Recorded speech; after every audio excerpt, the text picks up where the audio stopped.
Assalamualaikum, kembali ke podcast kisah halal buat kami, haram buat tuan. Cerita dari ulama Abu Abdurrahman Abdullah bin Al-Mubarak Al-Hanzali Al-Marwazi, ulama terkenal di Makkah.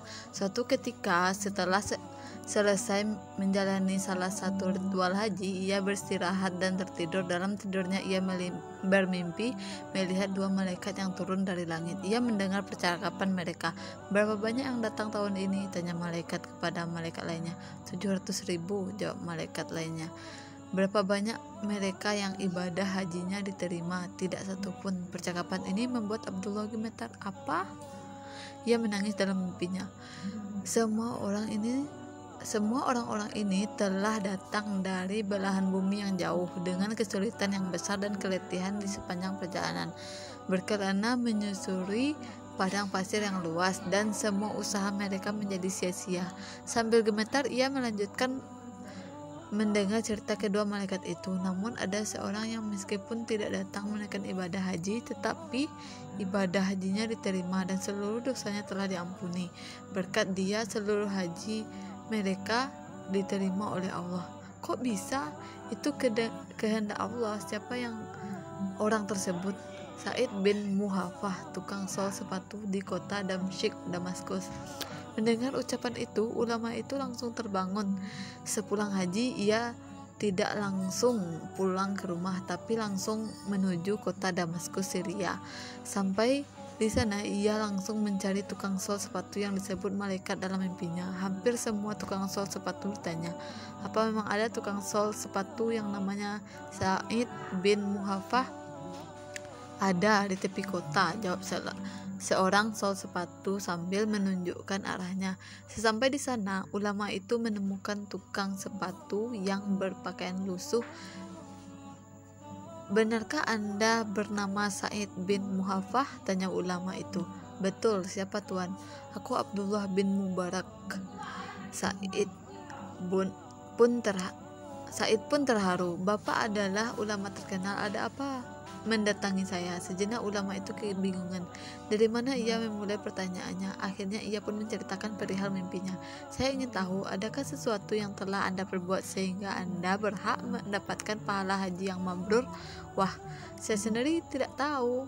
Coba ceritakan bagaimana kehidupan Anda selama ini." Maka Sa'id bin Muhafah bercerita, "Setiap tahun, setiap musim haji, aku selalu mendengar, labbaik Allahumma labbaik, labbaik la syarika laka labbaik, innal hamda wa ni'mata laka wal mulka la syarika laka." Ya Allah, aku datang karena panggilanmu, tidak sekutu bagimu. Segala nikmat dan puji adalah kepunyaanmu dan kekuasaanmu, tidak ada sekutu bagimu. Setiap kali aku mendengar itu, aku selalu menangis. Ya Allah, aku rindu Mekah. Ya Allah, aku rindu melihat Ka'bah. Izinkan aku datang ya Allah. Oleh karena itu, sejak puluhan tahun yang lalu, setiap hari saya menyisihkan uang dari hasil kerja saya sebagai tukang sol sepatu. Sedikit demi sedikit saya kumpulkan. Akhirnya pada tahun ini saya punya 350 dirham, cukup untuk saya berhaji. Saya sudah lama siap berhaji, tapi Anda batal berangkat haji. Benar? Apa yang terjadi? Istri saya hamil dan sering ngidam. Waktu saya hendak berangkat saat itu dia ngidam berat. Suamiku, engkau mencium bau masakan yang nikmat ini? Ya sayang, cobalah kau cari siapa yang masak sehingga baunya nikmat begini. Mintalah sedikit untukku. Ustadz, saya pun mencari sumber bau masakan itu. Ternyata berasal dari gubuk yang hampir runtuh. Di situ ada seorang janda dan 6 anaknya.